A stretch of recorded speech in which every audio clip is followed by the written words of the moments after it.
What's going on, NBA fanatics? This is your friendly neighborhood Memphis Grizzly homer, Memphis X, and I talk hoops. Well, it's been a couple of days since I've been with you. The Grizzlies have lost 2 to Golden State Warriors in California, and we're going to talk about it. But first, every hero needs their theme music.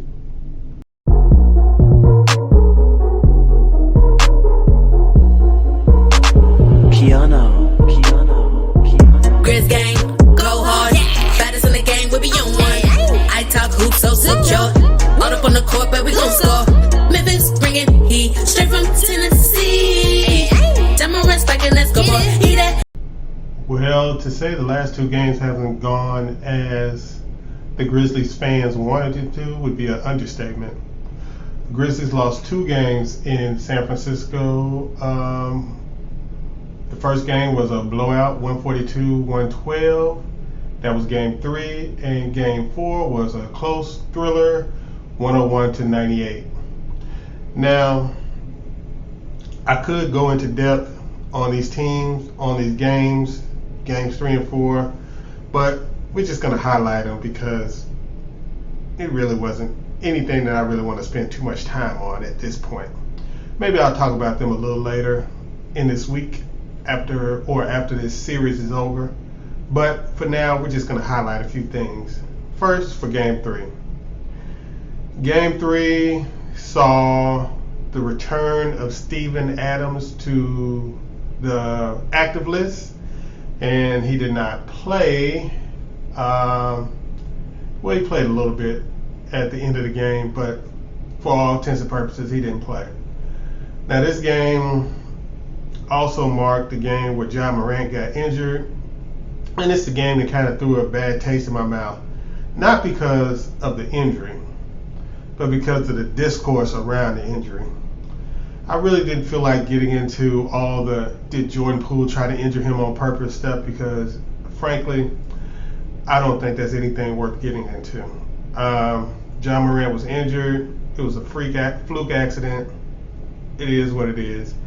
We'll see him next year. Most likely, from what I've heard, he'll be totally ready for training camp, and he will be able to be able to participate in all-season workouts and all this kind of stuff. So it is what it is. It's troublesome that Ja Morant's had another injury to his knee, but I don't think this is a major injury. But as you know, the injuries start to add up after a while. And it's just one of those things. The human body can only take so much. So we'll have to hope for the Grizz medical staff to put him on a regimen to hopefully strengthen that knee up, build some strength in that knee, and maybe take it a little lighter load next season as they build it up. Sort of kind of how the Warriors did with Curry and his ankles. Hopefully, we can get that in that same realm where, for 3 to 5 years, we don't even have any talks about his knees anymore. So, yeah, in that game, of course, Dillon Brooks was suspended. And he didn't play. Zion Williams did play. Had very minimal impact. And the problem with this game is this game is going to go down as a 30-point blowout. And I think that this game was still gettable for the Grizzlies going down the stretch.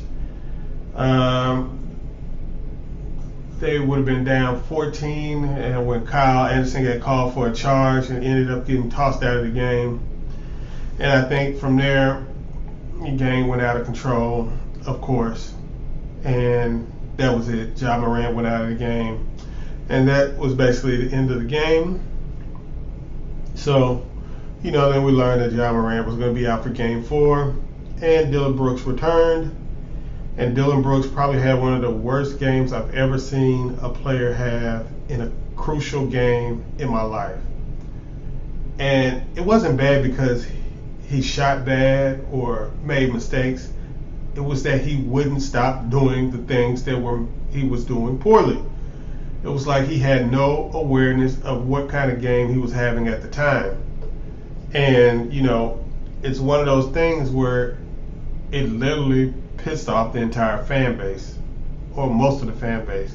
Now, of course, after the game, the fans were expressing their feelings toward Dillon Brooks online, and of course, Ja Morant is very active online, especially on Twitter, and he was kind of clapping back at some of the fans, calling them wishy-washy and things, but he has to understand fans.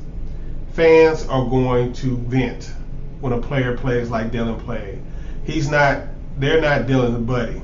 They're not Dillon's friend. They're not in the locker room with Dillon. They are paying their hard-earned money to see games. They are watching games. They are invested in the team. If you want fans to be invested in the team emotionally, you have to take the good and the bad. And the fans are going to express themselves accordingly.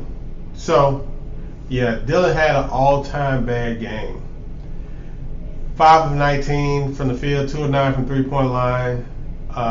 He did have 5 rebounds and 8 assists, 4 turnovers, and it seemed like all 4 of them were going down the stretch in the fourth quarter of a close game. Missed shots down the stretch in the close game. He would not stop shooting.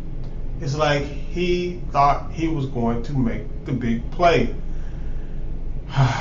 It was very, very frustrating. And honestly, I hope it was an eye-opener for the Grizzlies organization and front office about Dillon Brooks' long-term fit on the team. Because just like with Grayson Allen,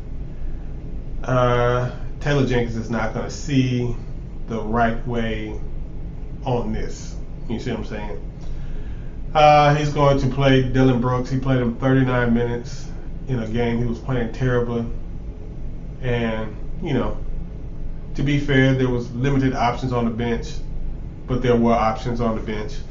So, it is what it is. The Grizzlies are down 3-1 now.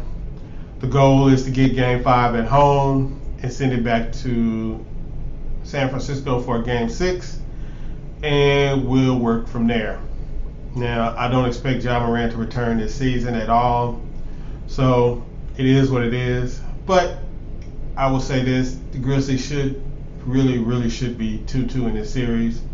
Some will say even 3-1 if Ja Morant hits that layup at the end of Game 1, but at least 2-2. Blew a golden opportunity, but this is what good teams with championship grit do. They find ways to win. And Golden State was BSing the whole game. They weren't really into the game. They were playing around, and it's like they figured they can catch the Grizzlies whenever they wanted to. They put the pedal to the metal in the fourth quarter, and they caught them. Now they probably wouldn't have if the Grizzlies wouldn't have made mistakes going down the stretch. Missed easy shots. Coach Jenkins didn't call timeouts. All this kind of stuff. Didn't challenge calls. There's a lot of stuff that went wrong. But it is what it is. On to the next one. Make sure you like this video. Subscribe to my channel. Hit the bell for notifications. And hopefully we'll have something better to talk about tomorrow. Peace.